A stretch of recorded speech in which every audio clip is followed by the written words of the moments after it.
Good morning students. हम अपना fourth chapter पढ़ रहे थे मेटल्स एंड नॉन मेटल्स के बारे में, और कल हमने chemical properties metals and non metals की पढ़ी थी। मेटल्स की रिएक्शन हमने वाटर के साथ कराया था, ऑक्सीजन के साथ और एसिड्स के साथ। तो आज का हमारा टॉपिक है रिएक्शन विथ बेसेस। आज हम पढ़ेंगे कि जब कोई भी मेटल या नॉन मेटल बेस के साथ रिएक्शन करता है तो क्या फॉर्म करता है। तो देखते हैं। Some metals react with bases to form salt and hydrogen gas. जब कोई भी मेटल किसी बेस के साथ रिएक्ट करता है तो क्या फॉर्म करता है, सॉल्ट एंड हाइड्रोजन गैस। इसको कैसे लिखेंगे, metal plus base gives salt plus hydrogen. अब हम यहाँ पर एग्जांपल लेते हैं। यह है एल्यूमिनियम। एल्यूमिनियम क्या है, एक मेटल है। NaOH ये बेस होता है। एक चीज यहाँ पर ध्यान दीजिएगा, ये OH, जहां पर OH जिसके साथ आता है वो हमारे बेस होते हैं, और जहां पर H प्लस या H आता है वो हमारे क्या होते हैं, एसिड। जैसे HCl, तो कल हमने एसिड के साथ रिएक्शन कराई थी तो यहाँ पे क्या आ रहा था, H आ रहा था। तो जहां पर H प्लस आता है या H आता है वो हमारे एसिड होते हैं, और जिनके साथ OH आते हैं वो बेस होते हैं। तो ये NaOH, Na मीन सोडियम और OH हाइड्रोक्साइड, तो ये क्या है, एक बेस है, sodium hydroxide.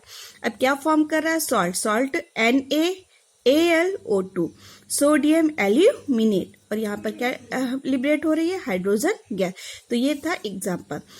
When metal react with base form salt and hydrogen gas. आगे देखते हैं। All the metals do not react with basis. सारे मेटल्स जो होते हैं वो बेस से रिएक्ट नहीं करते हैं। Aluminium and zinc are two common metals which react with bases to produce hydrogen gas. यहाँ पे याद रखिएगा कि सारे मेटल्स जो हैं वो बेस से रिएक्शन नहीं करते हैं। मोस्टली एल्यूमिनियम एंड जो जिंक होते हैं वो बेस से रिएक्ट होते हैं और क्या प्रोड्यूस करते हैं, हाइड्रोजन गैस। आगे देखते हैं। नॉन मेटल्स के केस में some non metals react with bases. कुछ नॉन मेटल्स जो होते हैं वो बेस से रिएक्ट करते हैं लेकिन हाइड्रोजन गैस को प्रोड्यूस नहीं करते हैं। आगे एक इंपॉर्टेंट चीज देख लीजिए, reactivity series of metal. Metals की जो रिएक्टिविटी सीरीज होती है ये क्या होती है, Some metals are chemically very reactive whereas other metals are less reactive or unreactive। हमने पढ़ा है कि हमारे जो टोटल एलिमेंट्स होते हैं वो 114 और 15 होते हैं, जिसमें से कुछ मेटल्स होते हैं, नॉन मेटल्स होते हैं। लेकिन इन मेटल्स में भी कुछ मेटल्स होते हैं जो केमिकली अगर देखा जाए तो काफी रिएक्टिव होते हैं, और कुछ होते हैं जो लेस रिएक्टिव होते हैं। तो the arrangement of metals in a vertical column in the order of decreasing reactivity is called the reactivity series of metal. तो इनको रिएक्टिविटी के आधार पर एक कॉलम में, वर्टिकल कॉलम में शो किया गया है, जिससे ये पता चलता है कि कौन सा ज्यादा रिएक्टिव है और कौन सा लेस रिएक्टिव है। आगे देखते हैं। रिएक्टिविटी सीरीज ऑफ मेटल्स, ये आप देख रहे हो सीरीज। पोटेशियम सिंबल है K, sodium Na, calcium, magnesium, aluminium, इस तरीके से आप देख रहे हो यहाँ पर एक सीरीज दी गई है। सबसे ऊपर क्या, टॉप पर पोटेशियम है। पोटेशियम मोस्ट रिएक्टिव मेटल, सबसे ज्यादा रिएक्टिव मेटल हमारा क्या है, पोटेशियम है। फिर जैसे जैसे ये सीरीज नीचे की तरफ आ रही है तो डिक्रीजिंग क्या कर रही है, डिक्रीजिंग कर रही है। क्या चीज, केमिकल रिएक्टिविटी धीरे धीरे।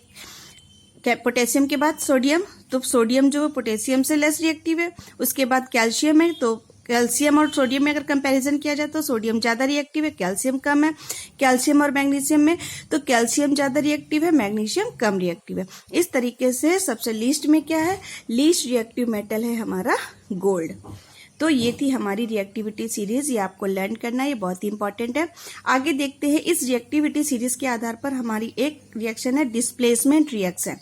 डिस्प्लेसमेंट रिएक्शंस क्या होती हैं, ये देखिए। A more reactive metal displays a less reactive metal from its salt solution। कह रहा है जो ज्यादा रिएक्टिव मेटल होता है वो कम रिएक्टिव मेटल्स को उसके सॉल्ट सोल्यूशन से डिस्प्लेस कर देता है, उसको हटा देता है। जैसे एग्जांपल देखिए, रिएक्शन ऑफ आयरन मेटल। अगर हम आयरन मेटल की रिएक्शन लें with copper sulphate solution, solution किसका, कॉपर सल्फेट, तो देखिए यहाँ पर CuSO4, Cu कॉपर और SO4 सल्फेट, तो ये कॉपर सल्फेट का फॉर्मूला हो गया, ये कॉपर सल्फेट सोल्यूशन हो गया, और ये है आयरन। आयरन है। अब यहाँ पर देखिए, आप ध्यान दीजिएगा, ये है आयरन, रिएक्टिविटी सीरीज में आयरन, और ये है हमारा कॉपर। ये आयरन है और ये है कॉपर। तो आयरन क्या है, मोर रिएक्टिव है कंपैरिजन टू कॉपर, कॉपर क्या है, लेस रिएक्टिव है। तो जो आयरन है वो कॉपर को इजिली डिस्प्लेस कर देगा। यहाँ पर देखिए इस आयरन ने क्या किया, इस Cu को रिप्लेस करके यहाँ पर अपना प्लेस ले लिया। तो क्या बन